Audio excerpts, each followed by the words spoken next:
What would it take to arouse your life, to experience more connection, more pleasure, more realness, in and outside of the bedroom? I'm August McLaughlin, and this is Girl Boner Radio.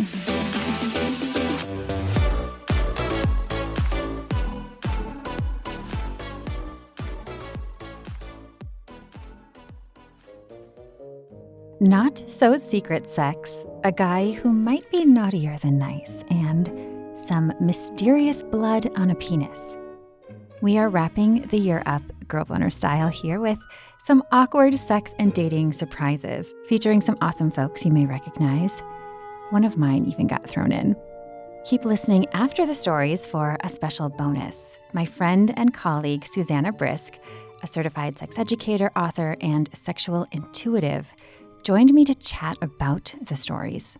We touched on everything from exhibitionism and online dating to self-acceptance and penis size.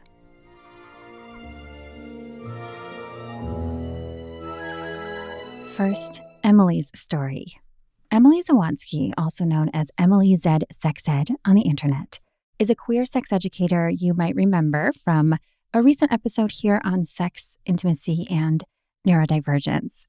This story happened when she and her wife, Emily, yes, they're both named Emily, were engaged. This was just one of our fun, spontaneous, kind of spicy times. A lot of our sex is actually very intentional, thoughtful. I'm a big fan of scheduling your intimacy that works well for both my life as well as with her ADHD as well. But this was not one of those times. This was one of those fun, spontaneous times, and maybe that's why it got a little bit funny too. The funniness happened during a special trip. They like to plan one every summer. Each summer, we kind of like to plan one trip that's a little bit bigger, more special, maybe a little bit more expensive than the others. That summer, they chose a beautiful island cottage. You could only get there by boat. It was dog friendly. We have 2 dogs, so that was fun too, to be able to bring the dogs. So it was a whole family weekend away kind of thing. And it felt a lot more remote because it was on an island. Remote enough to take PDA to a whole new level because there wasn't any public audience to worry about. We were up late one night, kind of hanging out. We decided we would go sit on the dock under the stars, so just to kind of keep our conversation hanging out going. And we ended up having such a deep and cerebral kind of conversation, which for me personally, those can be quite the turn on. I want to know about your goals, your secrets, your dreams, tell me everything kind of thing, right? So we're chatting, and then we're both getting a little bit turned on, and we start kissing, and we're both sitting in these, in Canada, we call them Muskoka chairs, more of a leaning back kind of chair. So she was on top of me now. We were kissing, making out, things were getting a little bit more heated, and she began to perform oral sex on me. So I'm leaning back in the chair, and she actually had a towel over her head. And so, yeah, we thought we were being super quiet, very discreet. It was late, no one was around. We couldn't actually see anybody else, but we weren't as careful as I guess we thought we were, because right in the middle of it, a fisherman's boat went by. Emily told me she is not an exhibitionist. That kink is not really for me. And so I'm kind of freaking out a little bit. I'm mortified, and I'm kind of frozen. In my head, I'm just if we can see them, they can see me. So I'm rah. So I'm Emily, don't move and don't make a sound. There is literally a boat right there. Of course, what does she do? She tries to move her head and come out from under the towel. And I'm no, just wait 1 minute. So she does. The boat drives away. I have no idea if they saw anything, but we both just broke out in laughter. Honestly, they didn't come back or try to come in closer. So I think that's a good thing, right? Then Emily and her fiancé shifted gears. Oh my gosh, get it? On a boat? It did end the sex in that session, yes, because we both were kind of preoccupied with that. I embarrass a lot easier than Emily, so I was a little bit more feeling embarrassed by it, and she just thought it was more hilarious. I think we ended up playing a game the rest of the night, kind of kept into that kind of fun, playful mood. The whole ordeal did end up benefiting their sex life in a surprising way. One thing I took away from that is to lean into the more funnier, sillier, more awkward sides of sex, because I'm a type A person. I'm a Virgo rising. I love a good plan, love a good routine. And I can get a little bit caught up sometimes in the whole wanting everything to be perfect. So it was a great reminder that even if you plan for it or you think you're doing everything perfectly, awkward and unexpected things can still happen, especially things that are out of your control.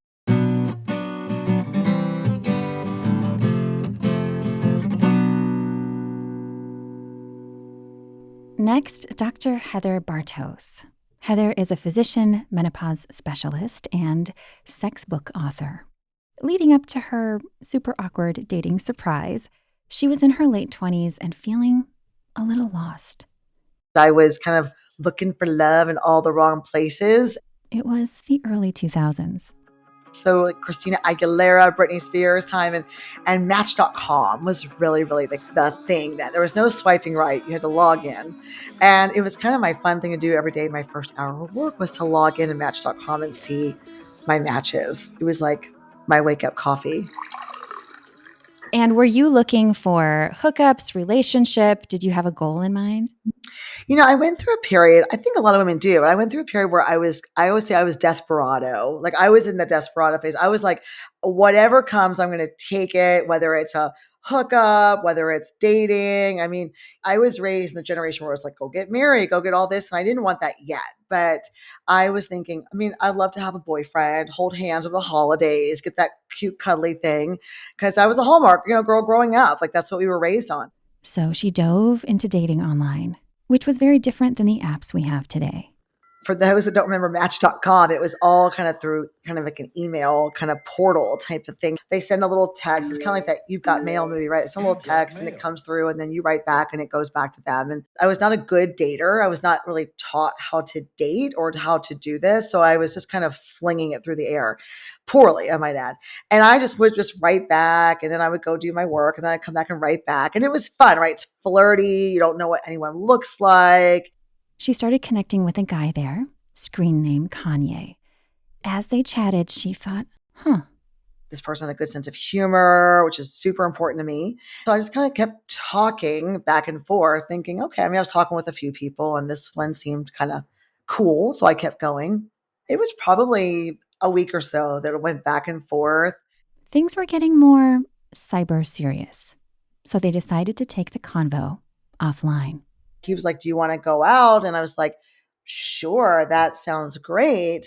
And he lived in an area of Houston. I lived kind of on one side. He lived on the other side. So I said, you want to meet up in the middle? He goes, oh, yeah, I can't drive. And I said, oh, okay. And my mind goes straight to, oh my gosh, has he had a DUI? Like, is that why he can't drive? Thankfully, it was nothing nefarious. He's like, well, I'd rather tell you over the phone.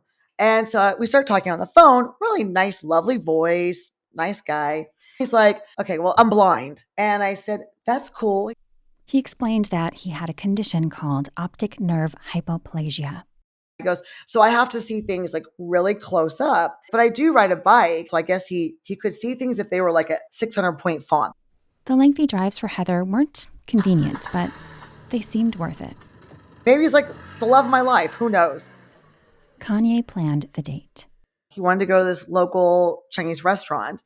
And so I pick him up at his house. I thought he was a nice person. Kanye thought so too. That was his big shtick. He's like, I'm just a really nice guy. I love just being a nice person. I love to take care of people. And that was really attractive at that moment. And after a bit, Heather spent a night at his house a couple times. We didn't really go like the whole distance, but he was real slow to move anything physical. Definitely slower than Heather wanted, but she rolled with it. Relationships take compromise, right? Meanwhile, his shtick kept on.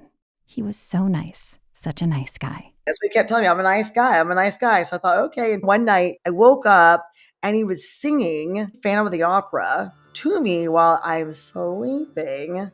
And I'm like, okay, this is now getting strange.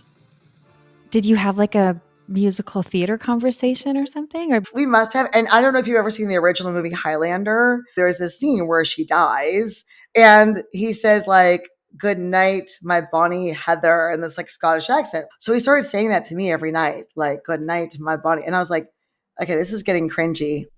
But it can be hard, especially in your 20s or when you're feeling, as Heather said, desperate to really talk about those things, especially when you don't want to let someone down. Heather wanted to be loved, she said, and she didn't want to hurt the guy's feelings either. So even when he did things that were not her jam, she kept seeing him. Soon, though, Heather realized Kanye was not as nice as he claimed to be. Maybe someone telling you how nice they are over and over is a red flag. Basically, she found out that he was having an affair with his next door neighbor who had just had a baby 6 weeks prior. She called me. And then I had another woman that called me that said that she was having sex with him at the same time. I go, wait, what? Like, I'm so confused. And I was really actually happy that we didn't have sex. Heather's heated confusion made speaking up a lot easier. She confronted Kanye. I go, you're an asshole. Like, you're not a nice guy at all. You're like a dick. He's like, no, I'm the nice guy. I'm like, what about that lady's husband? And she's got a new baby. Like, I mean, it just was a whole shit show. And no, these were not open relationship or poly situations. There were no relationship agreements that said multiple partners was okay. And Kanye knew what Heather wanted, ultimately. I was really open to finding a relationship with somebody that I thought would be amazing. Later on, Heather could see that she probably had ignored some red flags and had acted on impulse versus thinking things through. Usually when Heather appears on podcasts, she shares things like sexual health or menopause tips. So I really appreciated that she got vulnerable for us all. Twice, actually, you may recall her appearance from 2022 about her sexual discovery journey and desire challenges in her marriage. So when her dating story brought me back to one of my own online dating surprises, a really awkward one, it seemed only fair that I share it. So I had an experience where I was new on AOL Love, which is just like the chatting online. I started chatting with this guy and we had arranged to have a date. It was going to be Halloween day. And I cringed just even thinking I did this. I just don't know who I was then. I gave him my address to pick me up, right? I've never met this person, right? But I just give him my address on the internet. He then showed up a whole day early. I was like in my pajamas. My hair was a mess. My apartment was a mess. He just knocks on the door and he's holding flowers. And he was like dressed up and had this like charming look on his face. And I was horrified. And another thing that I still can't believe I did, it's just like sometimes it's out of body when you're that age and you're so insecure and you're just, like you said, a little desperate. Yeah. I was like, come on in. He comes in, he sits on my futon. He isn't saying anything. So I just start kissing him. Like, I don't know why. So we just like made out. And we made out and then he just gets up and he leaves. The next day, presumably, we're going to go on a date. So then I call my friend Marcy. I'm like, this thing just happened. She's like, wait a minute. This stranger, you gave him your address. He came to your place unexpectedly. You made out. He left. He still has your address. What if he's like a psycho killer?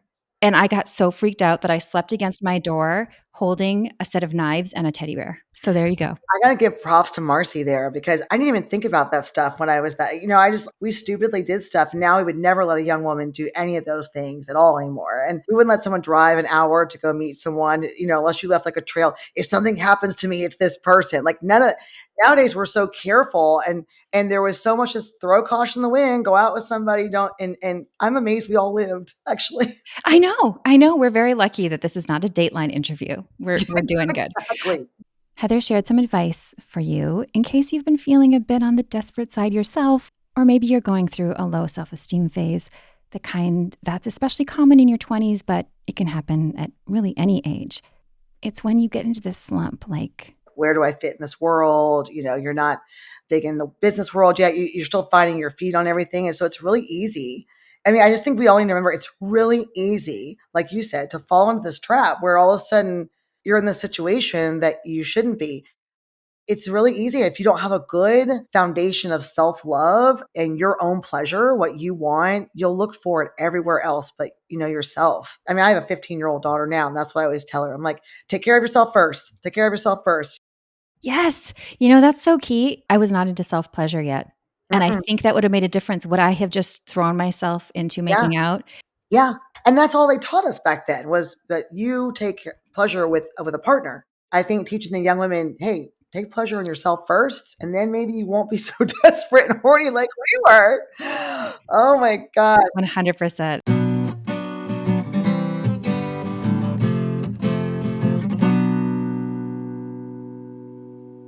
So, what happens when you're getting busy and your body does something you really were not expecting? And not in this fun, spicy way.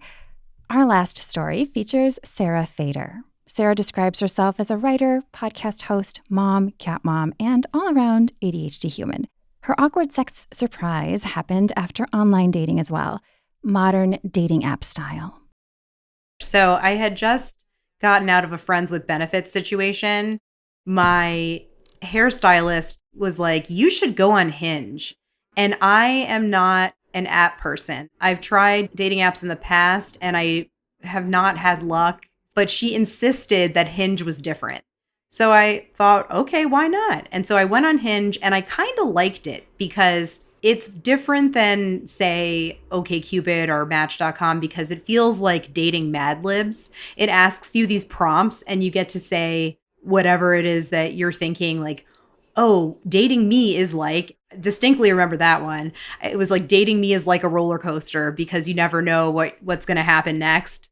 I'm not very good at being passive. And if I think a guy is cute, I'm going to say something. So I saw this guy. I was like, oh, he's cute. I asked for Hinge to send me younger guys because I tend to get along with guys that are younger than me. Maybe it's my immaturity. I don't know. So this guy was cute. And then I messaged him. We'll call him Wally. So one of the pictures that he had was his cat. I immediately was like, oh, all right, well, he's a cat person, so he's got to be cool. I see Wally's profile. I see Wally has a cat, but I actually didn't pay attention to what Wally's name was. I thought, here's this dude's profile, and it looked like his cat's name was Wally. So I see this adorable cat, and I'm a sucker for tuxedo cats. So I said in my message to Wally, I love you, Wally, thinking I'm flirting with the cat. So he then says, well, that was very forward because he thinks I'm telling him I love him, right? And I was like, oh no, I was talking about your cat.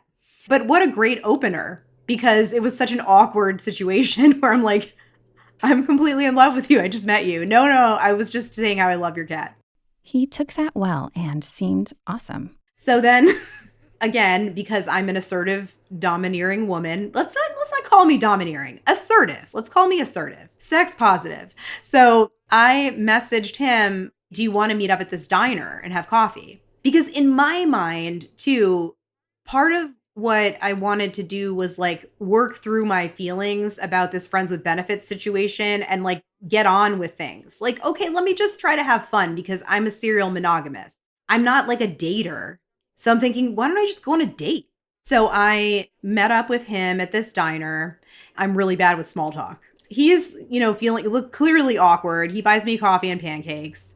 He's just doesn't know what to say, and so I'm like, well, let me just tell you my my life story. So I start talking about my depression and how bad I am with money and all this stuff, right?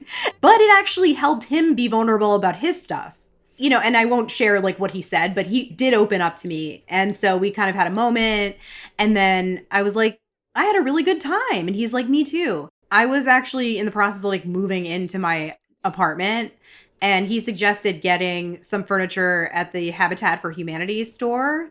And he's kind of a handy person. So he's like, just go get a bed frame and pay $50 for it. So I was like, all right, cool. So I met him at the store. And then I was like, well, it's near his house. I'm thinking he's going to invite me over. But he's like, all right, well, we got the bed frame. So see you later. I was like, I thought we were going to hang out. And he's like, oh, I didn't realize that that's what you wanted to do. So I went home and then he texted me and he's like, so want to come over tonight? I'm like, dude, I was just there. Why didn't we hang out when I was just there? I said, okay, yeah, sure. What do you want to do? And he's like, want to come meet my cats? And I was like, well, of course, that's a no-brainer. I've already professed my love. I've already professed my love to your cat. So I went over and then we were watching his favorite series, a thriller type series, but also funny. I'm not even sure that he's into me. So I say, can I lay on you? And he's like, yeah, sure. Come on over. Right. So I lay in his lap. I'm like, I kind of want to get on top of you. And he's like, I think we should wait. And I was like, okay. Sarah totally respected that, but she also wondered if Wally was giving more friend vibes and didn't want anything romantic with her. So she asked him, "Do you even find me attractive? Like, do you like me like that?" And this was actually really romantic. He's like, "Hey," and he like turns to me, takes my face and kisses me. And I was like, okay, that was a really good kiss. And then I sat up. He's like, I mean, I do want to fuck you. So we go upstairs to his room. It was like kind of awkward. We're both taking our clothes off. I did not anticipate having sex, so I'm wearing like a really boring sports bra. Thank God not like granny panties. Like I had like nice underwear on, but like I'm like, no, my boobs could look so much better. Like I'm wearing such a boring bra. Like so disappointing. And I also was kind of self-conscious about my body because I felt like I had gained weight. But I'm thinking, okay, well, he's attracted to me, so he made out with me. Obviously, he's into me, so cool. I get on top of him. There's like dirty talk. It's going well. I'm feeling it. And then I came. And then I was like, okay, do you want to do me from behind? And he's like, yeah. He's like, how'd you know that? I'm like, I know things. So he gets behind me. I'm thinking like he's going to start having sex with me from behind. And then there's like silence. And I'm like, what's going on? This is so awkward. And he's like, you're bleeding. And then I turn around and there's like blood on his penis. And I'm like, what the hell? And I'm thinking, this is not my period. It can't be. Like, I'm not expecting my period. And at the time, I had an IUD. So I was thinking, well, maybe it's like spotting. Like, I don't know what it is. And so that definitely killed the mood for me. I just laid on him. But I'm very embarrassed because I'm thinking, I just hung out with this guy for like the second time and then I bled on his penis and he was cool about it. It wasn't like he was judgmental or anything. I just felt embarrassed because I wasn't expecting to spot and I was really confused. We laid on each other. Then we went down and watched more like Paramount Plus. And then I left and he texted me, thanks for the sex. Ha ha ha. And I'm like, wow, that's really weird. What does that mean? I don't know. And I don't even know if this had anything to do with it, but like I felt bad because he didn't come. I came and then bled on his penis, then left. Like it was so awkward. Eventually, it didn't work out for a variety of reasons, but he said something really interesting to me. He was like, you know, when we had sex, like that's not the experience I wanted to have with you. I wanted it to be more intimate. I mean, and maybe it was because I was trying to force myself to get over someone. You know, like that whole expression, you can get over someone if you get underneath someone else. It was like that. But I wasn't using him in that way. I think I was thinking I wanted to just date around. Do you think it was because it was cut short and you felt uncomfortable? I think that he probably sensed that it was like too soon. Too soon to have sex when they did. Because he said, I want to get to know you more. Sarah did eventually figure out what most likely caused her to bleed on Wally's penis. I was traumatized by this whole thing where I had bled on him and I was like, I think I want to get my IUD out. And it wasn't just that. It caused heavy bleeding because I had the Paragard. So I went to my OBGYN. They're actually midwives and they're awesome. This came after some wonky experiences she had with other gynecologists and midwives, including one who didn't seem to respect her anxiety about a procedure she was going to have. So I went to this new OBGYN and they were like, would you like a heating pad while we take your IUD out? Do you want to feel a TENS unit? You know, sometimes that helps people feel pleasantly distracted. I was like, oh my God, am I at a spa or something? This is crazy.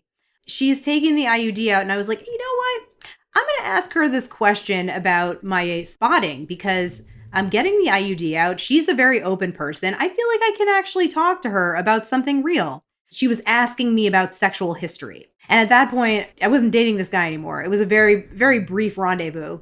But she asked me, are you sexually active? And I said, no, but I do have a question for you. I recently had sex with someone and I bled on their penis and I'm wondering why. And I said, it wasn't my period. Could it have been spotting?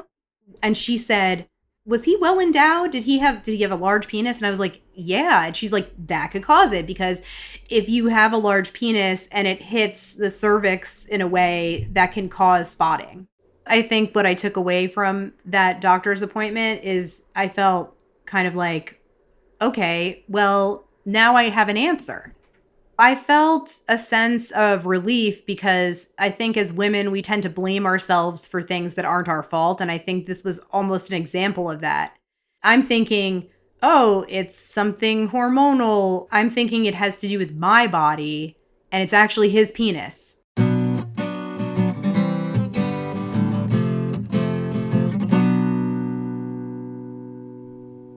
Now, my conversation with Susanna Brisk about these stories.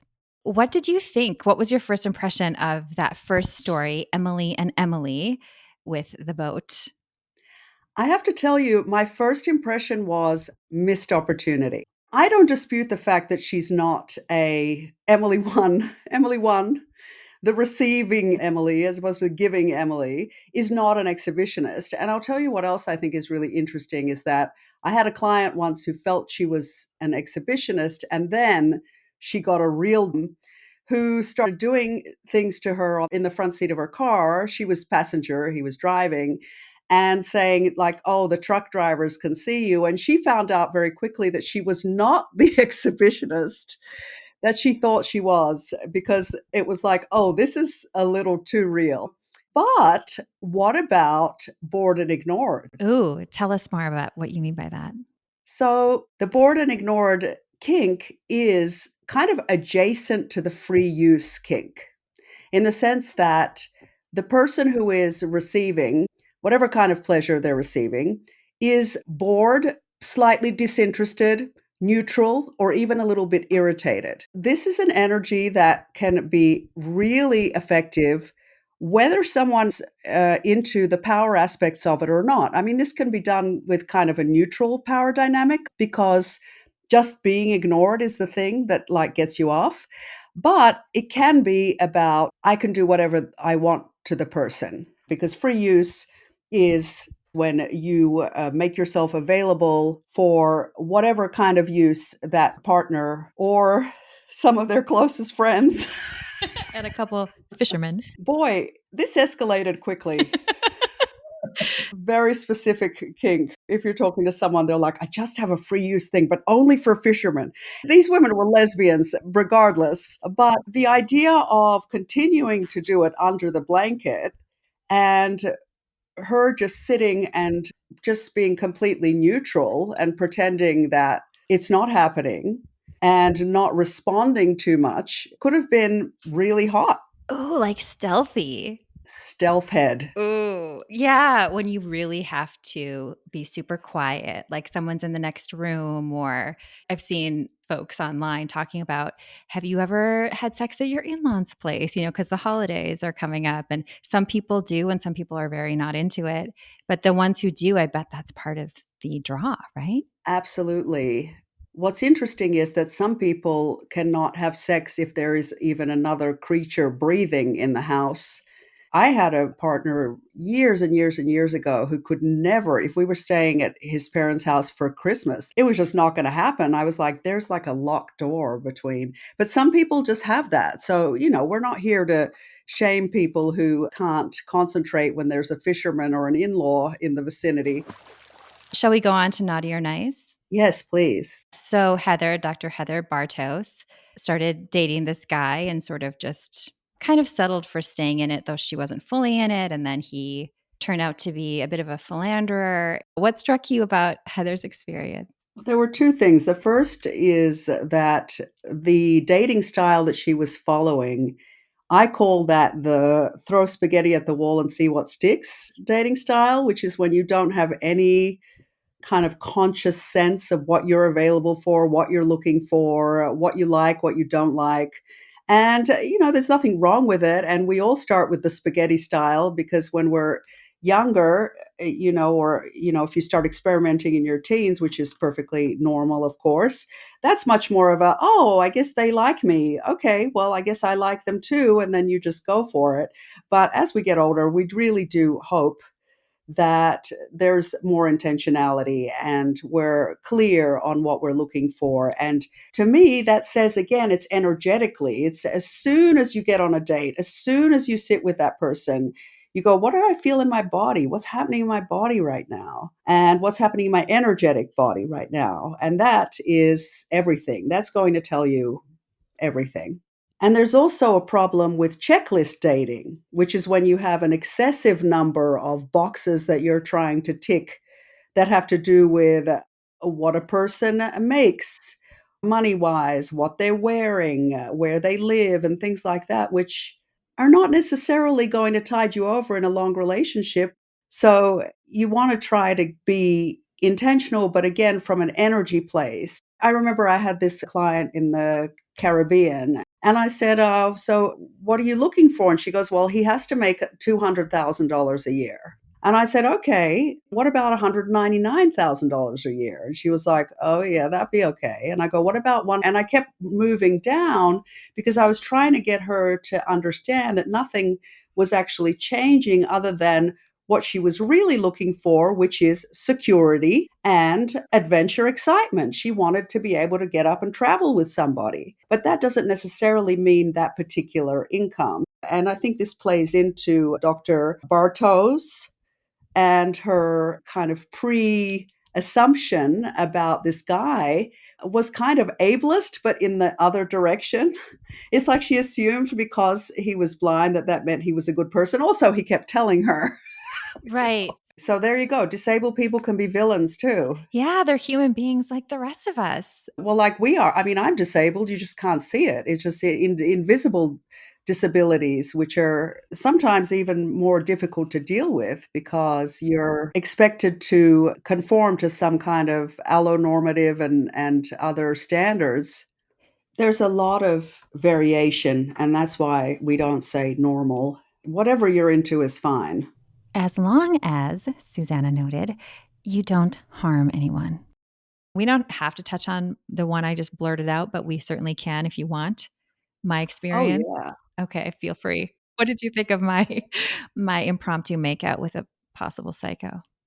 Your Halloween story freaked me out. Also, like, I get it. And I'll tell you what, I have some clients that I tell to send me their address now. I say, if you don't have anybody else, send it to me. I mean, we've all driven an hour for Dick, or at least I have. Now it's so easy too. You can just share your location. Oh, totally. This is before cell phones. I mean, I think that there was this almost naivete of so many of us using, I don't know if you used any of the early like dial up, matchy, AOL lovey. I was married through that time. So when I started my tram page, I hadn't even sexted anybody really. So it was a really interesting learning curve. But I'm really glad that I did it at a mature age because I think if I had been, swiping when I was 20 or 18, I can't even think what I could have gotten up to. You and me both. Yeah. I think I felt like because we chatted so much online, like for hours and hours, I really thought, I know this person so well. And this person knows me so well. And it's a very different dynamic. Do you still find that with people when they're spending a lot of time on the apps, for example, before they Oh, meet? for sure. Somebody I know is a young man, well, he's like 30, and he had a very, very intense 2-month texting relationship with this woman who was a model. They texted and texted, and then they finally met up, and they ended up just watching a movie, but literally nothing to say to each other. Because texting is a different energy. It comes from a certain particular mind space, and you can't feel necessarily what's going on with the other person. And I always want to tell people dating, like, you don't know this person. Even though I have to say that I've had the experience of messaging for the first time and feeling like that person could already sense me and I could sense them. And I am married to that person, but that's not a common phenomenon to be able to sense like that. Most often it is projection. You're hearing what you want to hear. You're connecting because you're able to connect in that way. And so you'll connect that way with somebody else if it doesn't work out with this person. But be practical and please just share your address to someone who's not going to slut shame you. Right. And then meet somebody in a neutral location if you can. I mean, there's so many things you can do to just be Yeah. reasonably safe for sure. I'm just going to just drop a seed here that there's a lot more to my story. And if folks want to guess what happens, then I will bring you back and we will discuss. How does that sound? That sounds titillating. It's kind of a long and windy story, actually. No violence. It just was a very unique experience. I think it's such a vulnerable time in my life, too. And those things can really pair up. Very much so. Speaking of which, I think our next story, Sarah, was also in a bit of a vulnerable place because she was coming out of a relationship, right? And she was trying to get out there again and maybe heal some heartbreak. What did you think of Sarah's blood story? I have to tell you, it really took me back. When I lived in Malibu, I had a friend who seemed like kind of a wild woman. You know, she made a lot of dirty jokes and she seemed pretty comfortable with herself. But she told me this story once and it kind of shocked me. She said she went to this guy's house. She had sex with him. She was really drunk and she woke up and everything was covered in blood. The sheets were covered in blood. She had gotten her period and not realized because it was all in the dark. And she literally took her clothes and snuck out of his house. Wait, was he asleep still? He was asleep and she was so embarrassed. She was mortified. She was ashamed. And it was even before I was in this line of work. And I still was like, girl, he should be so lucky as to have your fluids all over his house. Like, please do not do that to yourself. Don't do the work of the patriarchy for them, for God's sake. But I think it's really common. A lot of women have issues with their fluids of all kinds, you know, discharge, like, oh, if it's creamy, like, God forbid she's creamy. Like, let her be creamy. Right. If she doesn't smell like a flower. She's supposed to smell like a vulva. Yes. I mean, cum and ejaculate, they all have natural smells. And we only sell special juices and sprays and perfumes for people with vulva juice. Right, exactly. And so it really does speak to that. And also this idea that a guy's penis is hitting her cervix. There's not enough sex ed for her to go, oh, his penis is hitting my cervix. And that feels how? How does that feel to me? Like, do I like that? Do I want more of that? What position was that where he hit the cervix? I personally know someone who had to have their IUD taken out because it was just hitting it and it was painful and it just didn't work. And so I think it really depends on your physiology. But it's just so tragic that so many of us don't know what's going on in there. It's so true. And then the default is this shame and that there's something wrong with us and how embarrassing. As you said, it's a very intimate experience, and that is an elevated experience. It doesn't make it bad. Yeah, well, I do think that the future generation of women, I mean, first of all, these zillennials, unstoppable. The Generation Z girls, they're unstoppable. So I think that this is all going to come out in the wash, so to speak. I think a great example of it is when you had a blemish in the 90s. God forbid you should stay home. And now they just stick a shiny star over it and go, here's my zit. It's under here. I'm treating it. It really speaks to increasing confidence of young women and much more of a likelihood of being less freaked out about normal things. There's a lot we can all do to have awkward experiences during sex and while we're dating, in relationships, during intimacy, and still have a really good time. I asked Susanna to share some tips. I mean, we all have awkward experiences during sex. What is your top advice for folks? I know it's so different based on the person, but especially tied into what you specialize in, like being aware of your body and trusting your intuition. I think what's really important is embodiment, whatever that looks like to you. And if you truly are at home inside yourself, then you will know.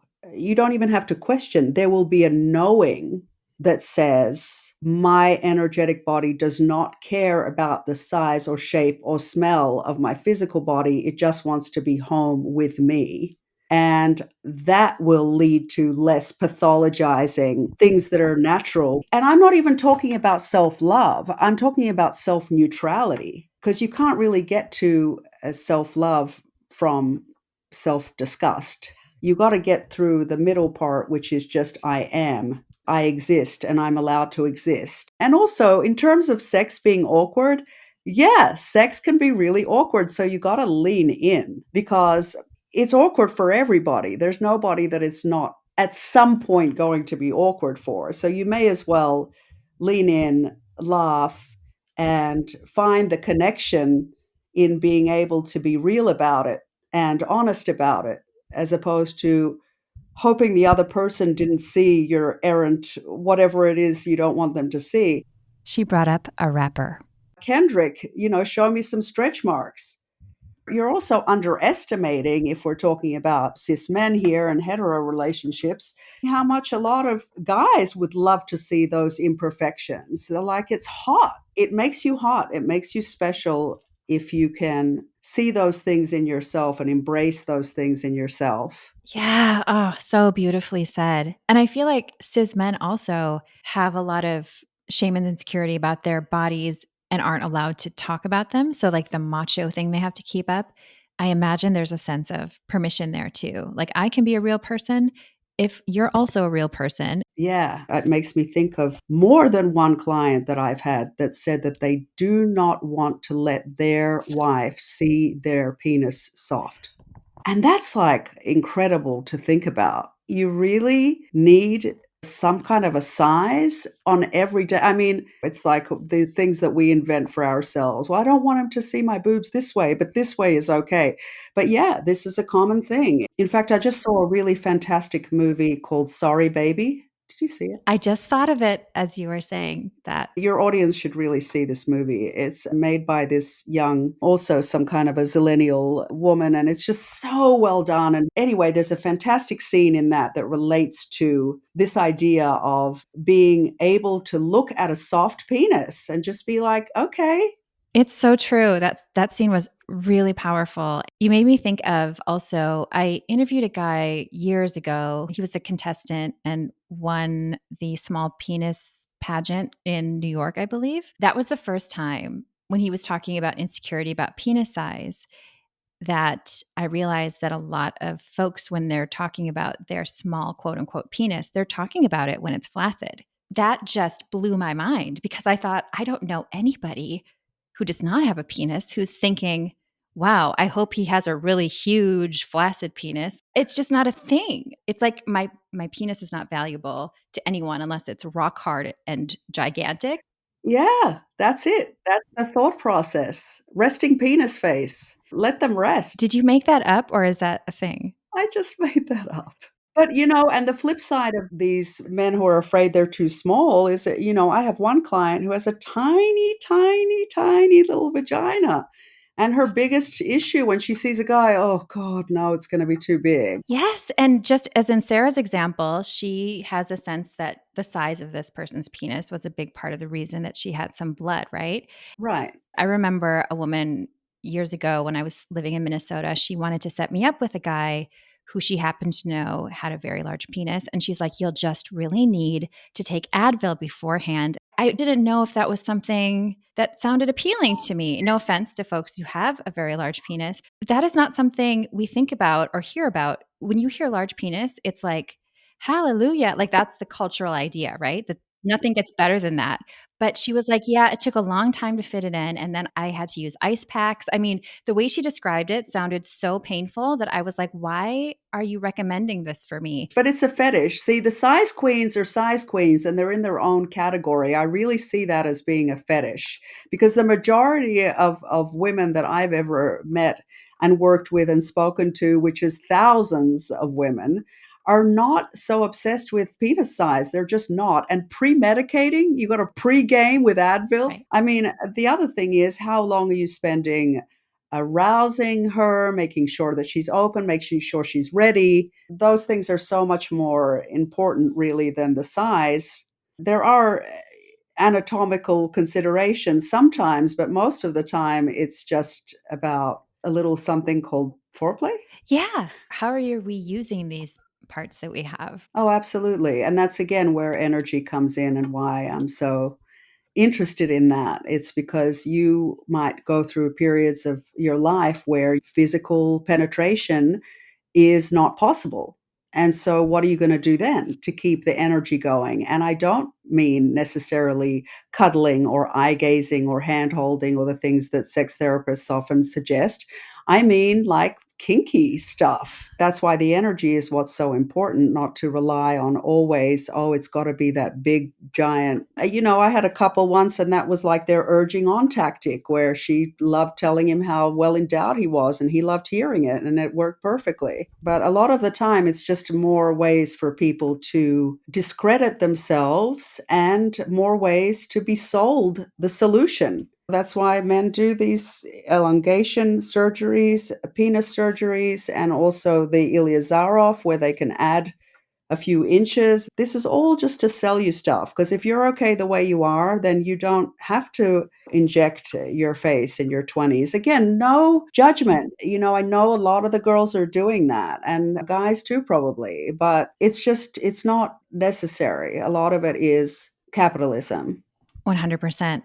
Yeah, they want us to not like how we look or how our Right. bodies behave. It's a huge multi-billion-dollar industry working against us. And it makes me sad that there's that pressure on people. The flip side of that you're talking about with energy is that the challenges that we face can turn into the most creative, expanding experiences. For a long time, I didn't know about sex beyond making out in intercourse. Like that was just the thing I did, and I really enjoyed it. And then if you never consider anything else, and then suddenly you have vaginal dryness, or someone is having performance anxiety. Or someone has cancer, for God's sake. Yeah, none of us are going to be able to function in this quote unquote desired or sold to us desired way forever. None of us are. The way that I put it, which is in the book as well, is you have willingness and capacity. And willingness is the most important thing, because capacity varies wildly throughout a lifetime. So, what is the function of getting your needs met? And if you have the willingness, you'll find ways.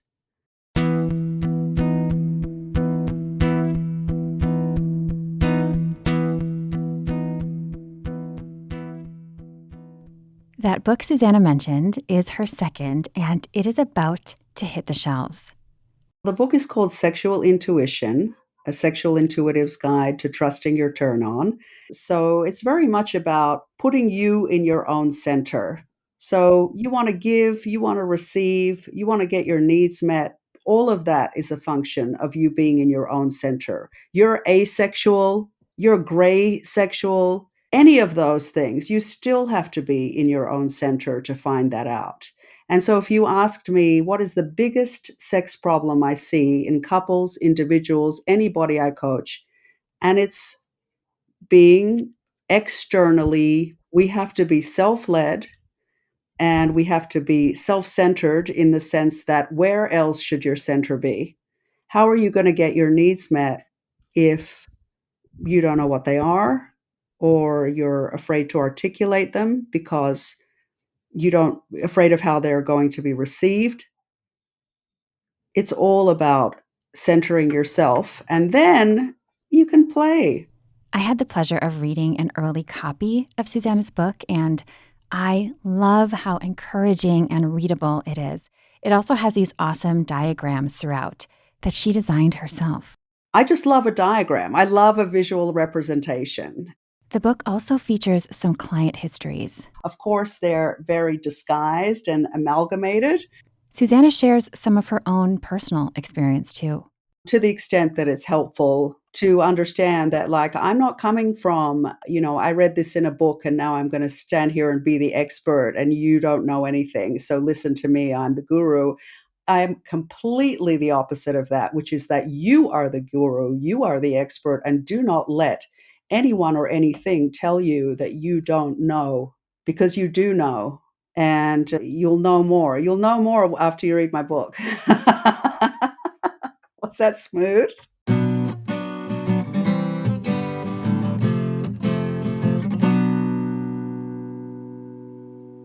Order Sexual Intuition, A Sexual Intuitive's Guide to Trusting Your Turn On, using the direct link in the show notes. There you can also click to learn more from this episode's storytellers. Emily Zawadzki recently finished her sexuality coaching certificate, which was 2 years in the works. And so I am currently now accepting new coaching clients. So if you are a neuroqueer cutie, a sapphic someone, or a curious kinkster, or maybe even all of the above, I might be the coach for you. Learn more at emilyzsexed.com or book a free discovery call at her Linktree on Instagram. To learn more from Dr. Heather Bartos, check out her new book, Quickies, 100 Little Lessons for Living Sexily Ever After in Midlife. Most anywhere books are sold. She wrote it with midlife women in mind, she said, but she also aimed to make it accessible for folks of all genders, including non-binary people and men. In fact, men are buying it like they used to read your Cosmo when they would come to your dorm room and they'd pick up your Cosmo while you were getting ready because they want to know. They don't have a book like this for them. I love how easy Quickies is to flip through and how fun and upbeat it is. This is supposed to be bite-sized. It's quick little tidbits so you can kind of read one and move on. Sarah Fader's latest book is a new adult novel called Mind Sex. It takes place in the 80s, and it's about this guy, Trent, who's this science nerd, and he's living in this small town in Texas. And so he goes to Atreus University. He meets this really unique girl. Her name is Violet. And even though she believes in God, very faithful, she has a rebellious side to her. There is a vampire fraternity notorious for manipulating people with their minds. It brings up an interesting conversation about consent. It is about embracing your sexuality in a healthy way and not allowing someone to manipulate or control you, because you've got the power to be sexual in the way you want to be sexual. You should not let anybody manipulate you to do what they want. Mind Sex is available on Amazon and Audible.